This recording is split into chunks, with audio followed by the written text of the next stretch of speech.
Bolehkah seorang guru masuk ke dalam kelas untuk mengajar mata pelajaran tertentu tetapi bercerita tentang perkara yang di luar topik? Bercerita tentang hal-hal lain yang tidak berkaitan dengan pelajaran. Boleh ke tidak boleh? Hai, Assalamualaikum warahmatullahi wabarakatuh dan salam sejahtera. Saya Cikgu Syahril, pengasas Syahril Education. Saya merupakan seorang bekas guru yang telah mengajar selama lebih 20 tahun di sekolah-sekolah kerajaan, sekolah swasta dan sekolah-sekolah antarabangsa. Pada kali ini saya ingin berkongsi tentang tips bagaimana seorang guru boleh menarik minat perhatian para pelajar yang diajar supaya menyukai diri kita sebagai seorang guru favourite atau guru kegemaran. Baiklah, pada hari ini saya ingin berkongsi ataupun sambung sedikit tentang tentang idea ataupun pengalaman yang pernah saya kongsikan pada video yang lalu, dan pada video kali ini saya ingin berkongsikan tentang tips bagaimana seorang guru itu bolehkah bercerita tentang hal lain yang tidak berkaitan dengan pelajaran.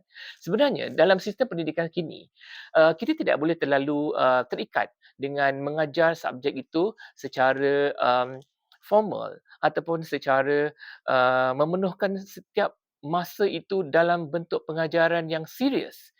Pelajar-pelajar akan berasa bosan dan tidak suka apabila seseorang guru terlalu mengajar dengan cara yang serius, terlalu menekankan pembelajaran itu dalam tempoh yang terlalu lama, terlalu panjang.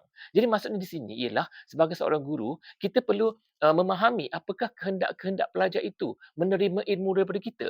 Adakah satu period 40 minit atau 30 minit itu ataupun 1 jam 30 minit itu dipenuhkan semua dengan pembelajaran subjek itu? Tidak sama sekali. Sebenarnya pelajar tidak berminat. Sebenarnya apa yang ingin saya share, kongsikan di sini ialah bagaimana untuk menarik minat para pelajar supaya suka belajar dengan kita dan mereka menjadikan kita sebagai salah satu seorang guru yang mereka gemar apabila mengajar sesuatu mata pelajaran. Tidak kira subjek apa sekalipun, sebenarnya sebagai seorang guru, kita mestilah menerapkan, menyelipkan, memasukkan unsur-unsur humor ataupun unsur-unsur yang agak melucu untuk menarik minat perhatian para pelajar ini.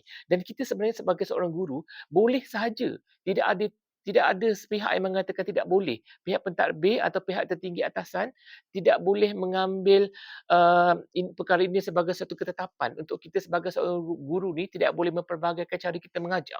Contohnya macam saya, apabila saya mengajar, setiap beberapa minit saya akan ubahkan pemikiran mereka, saya bawa pemikiran minda mereka jauh daripada sekolah, jauh daripada kelas. Maksudnya saya bercerita tentang sesuatu yang boleh menarik minat mereka terhadap apa yang saya cakap. Apa mata pelajaran yang saya sentuh di situ. Contohnya kalau kita belajar tentang haiwan ataupun kita uh, membuat karangan tentang haiwan, okey, ataupun kita menceritakan tentang penggunaan sistem bahasa yang menggunakan haiwan, ataupun kita menulis peribahasa Melayu yang mengaitkan haiwan. Kita boleh saja mengaitkan dengan haiwan yang kita pelihara. Kita boleh kaitkan dengan haiwan yang pernah kita lihat yang melucukan di luar sana untuk memberikan kepada para pelajar itu satu daya tarikan untuk berasa seronok apabila kita belajar, bukan saja menulis karangan yang membosankan, tetapi mengaitkan dengan pengalaman kita yang boleh memberikan perhatian kepada para pelajar, yang boleh menarik minat para pelajar itu untuk terus mendengar apa yang kita cakap, untuk menarik minat perhatian para pelajar itu supaya terus mendengar apa yang ingin kita sampaikan, apa yang kita ajar, supaya mereka sentiasa ada hubungan rapat semasa sesi pengajaran dan pembelajaran itu. Jadi kepada guru-guru, tak kira apa subjek mata pelajaran sekalipun, ajarlah anak murid anda, ajarlah pelajar anda dengan menyelitkan unsur-unsur humor, unsur-unsur bercerita, unsur-unsur yang boleh apa saja yang boleh mengaitkan para pelajar ni supaya terus segar melihat kita mengajar di depan kelas dengan mengaitkan isu semasa pun kita boleh kaitkan untuk memastikan para pelajar itu membuka mata, membuka minda untuk belajar dengan kita subjek itu, tetapi cikgu kaitkan dengan perkara-perkara lain, kaitkan dengan isu-isu lain. Itulah sebenarnya teknik yang perlu dipelajari oleh seorang guru, bukan saja mengajar subjek yang berat itu semata-mata, tetapi kaitkan subjek berat itu dengan pengalaman kita, dengan situasi-situasi di luar sana yang menyeronokkan, yang boleh menghilangkan rasa bosan para pelajar itu untuk terus kekal berhubung dengan kita untuk belajar apa yang ingin kita sampaikan. Dan untuk menjadi seorang guru yang kreatif seperti ini, kita mesti plan, mesti merancang apa unsur yang kita nak masukkan.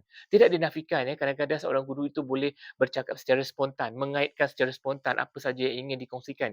Tetapi perlu juga kita mencatat okey, apakah unsur yang nak kita selitkan dalam mata pelajaran ini, dalam pelajaran pada sesi ini. Apakah unsur-unsur luar yang boleh membuatkan para pelajar itu tidak rasa mengantuk, tidak rasa bosan untuk terus belajar dengan kita. Itu sedikit sebanyak perkongsian daripada saya tentang teknik mengajar di dalam kelas dan diharap dapat memberikan sedikit manfaat kepada guru di luar sana. Jadi, ikutilah video-video saya yang akan datang. Saya sentiasa berkongsikan pengalaman-pengalaman mengajar saya lebih 20 tahun selepas saya menceburkan diri dalam bidang penulisan. Saya telah menghasilkan lebih 116 buah buku buku pelajaran, buku latihan yang boleh digunakan oleh para pelajar di sekolah-sekolah kerajaan dan sekolah antarabangsa di seluruh Malaysia. Sekian daripada saya, Syahrul Osman, pengasas Syahrul Education. Assalamualaikum warahmatullahi wabarakatuh.